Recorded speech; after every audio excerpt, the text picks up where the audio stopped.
மிகு தமிழ்நாடு முதலமைச்சர் அவர்களுக்கு சிறப்பான வரவேற்பு அளிக்கப்பட்டது. இன்னும் சில நிமிடங்களில் விழா அரங்கத்திற்கு நம்முடைய மாண்புமிகு தமிழ்நாடு முதலமைச்சர் அவர்கள் வருகை தந்து சிறப்பிக்க இருக்கின்றார்கள் என்பதை மகிழ்ச்சியுடன் தெரிவித்துக் கொள்கின்றோம். தமிழ்நாட்டு மக்கள் கனவு கண்ட மாற்றத்திற்கான மறுமலர்ச்சி ஆட்சி, மகளிர் எதிர்பார்த்த கண்ணியமிக்க கருத்தான ஆட்சி, இளைஞர்கள் இளம் பெண்கள் கனவு கண்ட எதிர்கால தலைமுறைக்கான ஆட்சி, குழந்தைகள் முதல் பெரியவர்கள் வரை அனைவரும் விரும்பிய எல்லோருக்குமான எழில் ஆட்சி, தமிழ்நாட்டை வெற்றி பாதையில் வழி நடத்தி கொண்டிருக்கும் ஆற்றல் மிக்க தலைவர் நம் மாண்புமிகு தமிழ்நாடு முதலமைச்சர் அவர்களை 17வது சட்டப்பேரவையின் சட்டமன்ற உறுப்பினர்களுக்கான பயிற்சி நிகழ்வு தொடக்க விழாவிற்கு உங்களுடைய பலத்த கரவொலிக்கு மத்தியில் வருக வருக என விழா மேடைக்கு அன்புடன் வரவேற்கின்றோம். சிங்க பெண்களால் பெண்களின் பாதுகாப்பை உறுதி செய்த கடமை வீரர், தமிழ்நாட்டை தலைநிமிர வைத்துக் கொண்டிருக்கும் தலைவர், தொட்ட துறைகள் அத்தனையிலும் முத்திரை பதித்து வரும் முதல்வர், மாண்புமிகு தமிழ்நாடு முதலமைச்சர் அவர்களை விழா மேடைக்கு வருக வருக என பணிவன்புடன் வரவேற்கின்றோம். விழா தொடக்கமாக தமிழ்தாய் வாழ்த்து அனைவரும் எழுந்து நிற்குமாறு அன்புடன் கேட்டுக்கொள்கின்றோம்.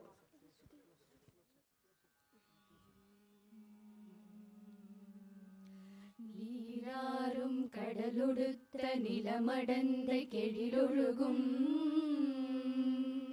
சீராரும் வதனமென திகழ் பரத கண்டமிது தெக்கணமும் அதில் சிறந்த திராவிடனல் திருநாடும் தர்க்க சிறு பிறை நுதலும் தரித்தனரும் திலகமுமே அத்திலக வாசனை போல் அனைத்துலகும் இன்பமுற எத்திசையும் புகழ் மணக்க இருந்த பெரும் தமிழனங்கே தமிழனங்கே உன் சீரிலமை திரும்பியந்து செயல் மறந்து வாழ்த்துதுமே வாழ்த்துதுமே வாழ்த்துதுமே. நன்றி.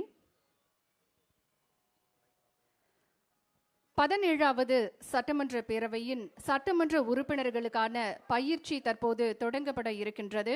இந்த பயிற்சியை குத்துவிளக்கு ஏற்றி தொடங்கி வைத்து சிறப்பிக்குமாறு மாண்புமிகு தமிழ்நாடு முதலமைச்சர் அவர்களை பணிவன்புடன் கேட்டுக்கொள்கின்றோம்.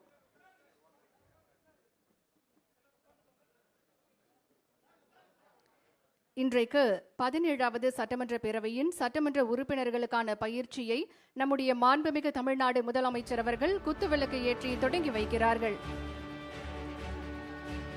மேலும் மாண்புமிகு பேரவைத் தலைவர், மாண்புமிகு பேரவை முன்னவர், மாண்புமிகு துணைத் தலைவர் மற்றும் அரசு தலைமை கொறடா ஆகியோரையும் 17வது சட்டமன்ற பேரவையின் சட்டமன்ற உறுப்பினர்களுக்கான பயிற்சியை குத்துவிளக்கு பேரவை செயலாளர் அவர்களை வரவேற்புரையாற்ற அன்போடு அழைக்கின்றோம்.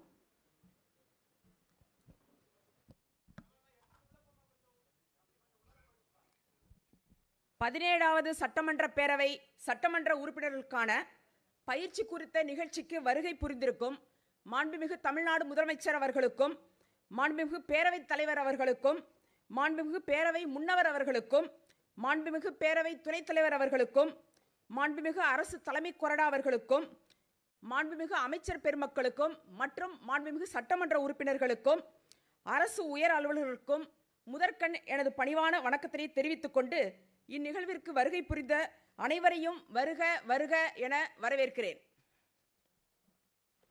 நன்றி அம்மா. இன்று நடைபெற்றுக் கொண்டிருக்கும் 17வது சட்டமன்ற பேரவையின் சட்டமன்ற உறுப்பினர்களுக்கான பயிற்சி நிகழ்வில் சட்டமன்ற உறுப்பினர்களுக்கான நடைமுறைகள் பற்றி அறிமுக உரையாற்ற மாண்புமிகு பேரவைத் தலைவர் அவர்களை அன்புடன் அழைக்கின்றோம்.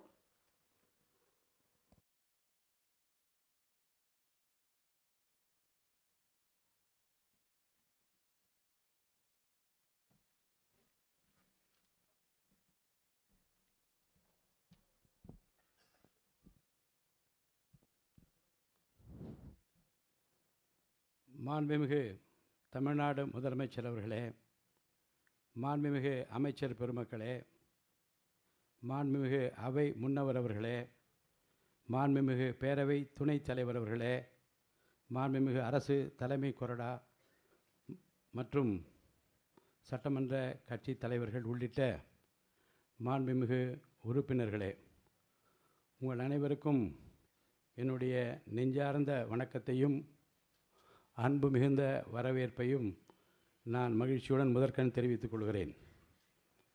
தற்போது அமைக்கப்பட்டுள்ள 17வது சட்டமன்ற பேரவைக்கு புதிதாக 146 சட்டமன்ற உறுப்பினர்கள் தேர்ந்தெடுக்கப்பட்டுள்ளனர். மிக முக்கியமாக எக்காலத்திலும் இல்லாத அளவிற்கு இப்பேரவையில் இளைஞர்கள் அதிகமாக இடம்பெற்றுள்ளீர்கள். எதிர்காலம் எப்படி இருக்க வேண்டும் என்பதை இறைவன் அருளால் தீர்மானித்து அதை நிறைவேற்றி காட்டுகிற இடத்தில் இருக்கிற மாண்புமிகு முதல்வர் அவர்களால் மட்டும்தான் இது சாத்தியமானது. பேரவையில் நடந்து கொள்ளும் முறை, நடவடிக்கைகளில் எப்படி பங்கு கொள்வது, எதை பேசுவது, எதை பேசக்கூடாது, என்ன பேசினால் அவையிலும் பாராட்டப்படுவீர்கள், வெளியிலும் பாராட்டப்படுவீர்கள் என்பதையும், எதை பேசினால் மக்கள் உங்களை எந்த கோணத்திலே பார்ப்பார்கள் என்பதையும் முறையான பயிற்சியின் மூலமாக காலை 10:30 மணிக்கு தொடங்கி மாலை 5:30 மணி வரை அந்த பயிற்சி உங்களுக்கெல்லாம் அளிக்கப்பட இருக்கிறது. இதன் அவசியத்தை உணர்ந்து இந்த புத்தாக்க பயிற்சிக்கு அனுமதி அளித்துள்ள மாண்புமிகு முதலமைச்சர் அவர்களுக்கு என்னுடைய நன்றிகளை நான் முதற்கண் தெரிவித்துக் கொள்கிறேன். நான் செல்லுகிற இடமெல்லாம் வெல்லும் இழந்தான் என்பதை தேர்தல் களத்தில் நிரூபித்து காட்டினார் நம்முடைய முதலமைச்சர். வெல்வார் வீழ்த்துவார் இல்லாத ஒரு மாபெரும் சக்தியாக இன்றைக்கு தமிழ்நாட்டில் அவர் வளர்ந்து கொண்டிருக்கிறார்கள். வியப்பால் விழிகளை உயர்த்தி இந்திய திருநாடே இவரா இவரா இப்படி என்று போற்றி பாராட்டுகிற சூழ்நிலை எல்லாம் இன்றைக்கு தமிழ்நாட்டில் உருவாகி கொண்டிருக்கிறது. நான் திண்ணமாக சொல்லுவேன், இந்த மாடல் அரசு விஜய் மாடல் அரசு, இந்த மாடல் அரசு முதலமைச்சர் விஜய் மாடல் அரசு என்று நான் சொல்லுவேன். காரணம், தமிழ்நாட்டை எதிர்காலத்தில் அமைதி பூங்காவாக வைத்து கொள்ள வேண்டும் என்பதிலும் தமிழ்நாட்டு மக்கள் ஜாதி மத இன மொழிக்கு அப்பாற்பட்டு எல்லோரையும் அரவணைக்கிற கரங்கள் எங்கே என்று தேடினோமே, அந்த அன்பு கரங்கள், அரவணைக்கும் கரங்கள், கண்ணீரை துடைக்கும் கரங்கள் எங்களுடைய அருமை அண்ணா விஜயின் கரத்தில் இருக்கிறது என்று நாட்டு மக்கள் அத்தனை பேரும் குடும்பத்திலே ஒருவராக உங்களை பார்த்ததன் விளைவுதான் இந்த மாபெரும் வெற்றியின் அடையாளம் என்று நான் கருதுகின்றேன்.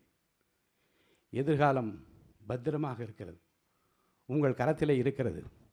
மக்களுக்கு நம்பிக்கை பிறந்திருக்கிறது.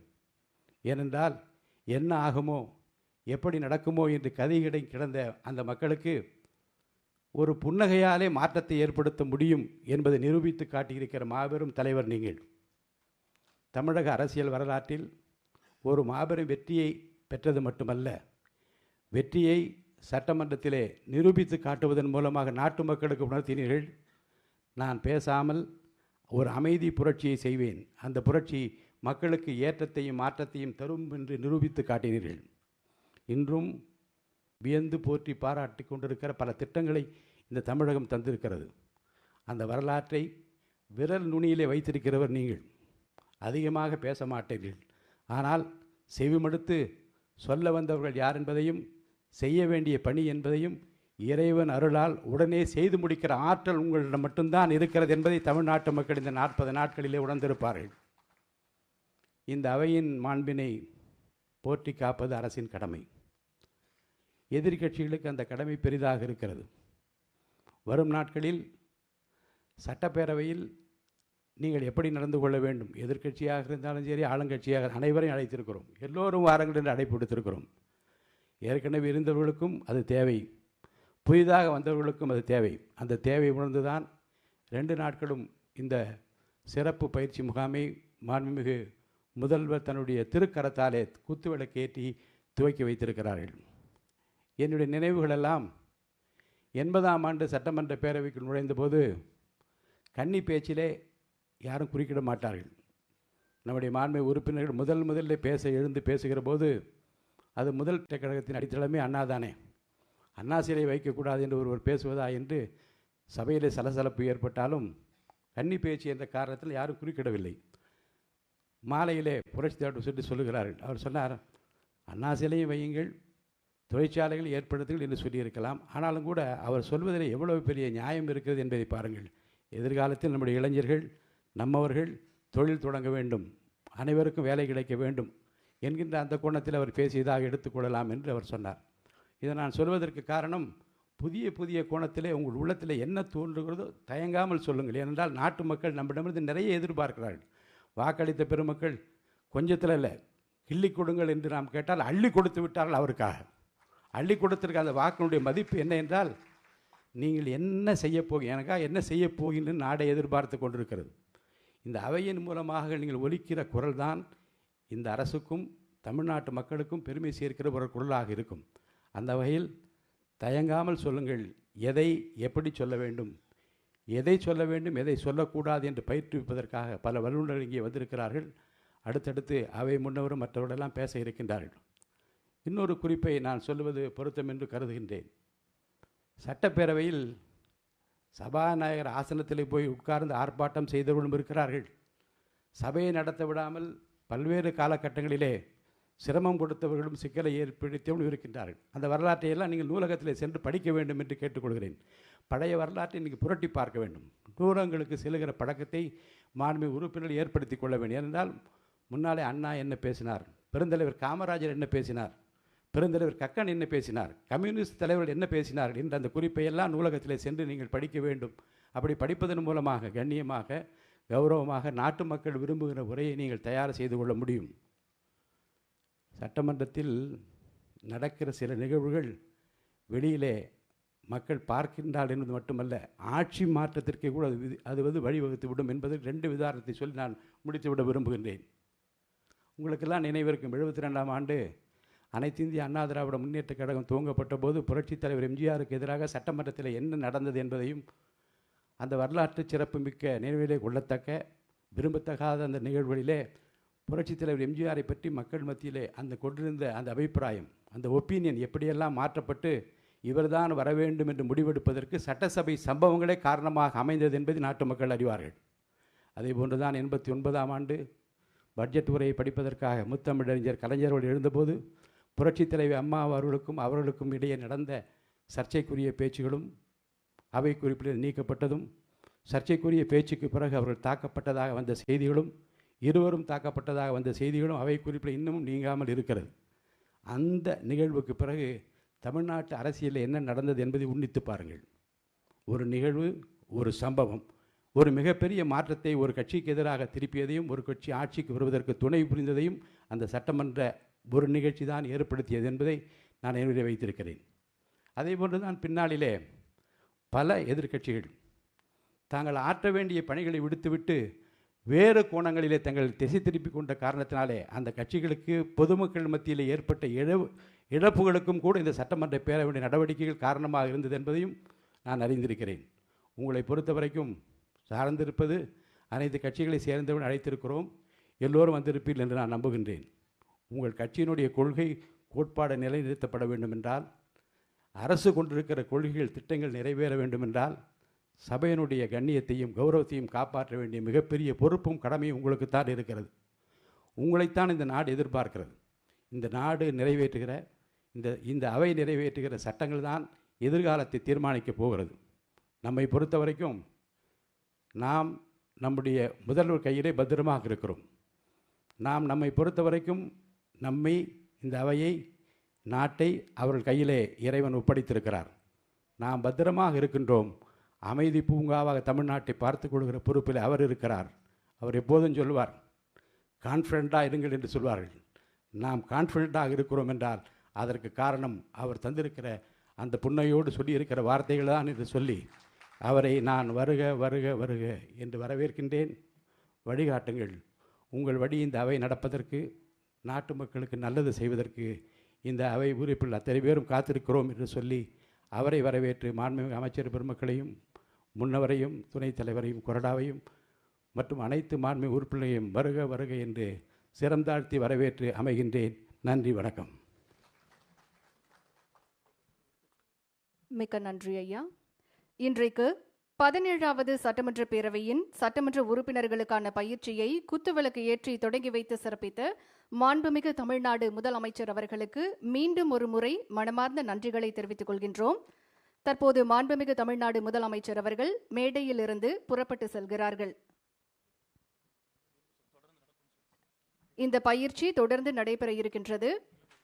மாண்புமிகு சட்டமன்ற உறுப்பினர்கள் அனைவரும் தங்களுடைய இருக்கைகளில் அமருமாறு அன்போடு கேட்டுக்கொள்கின்றோம்.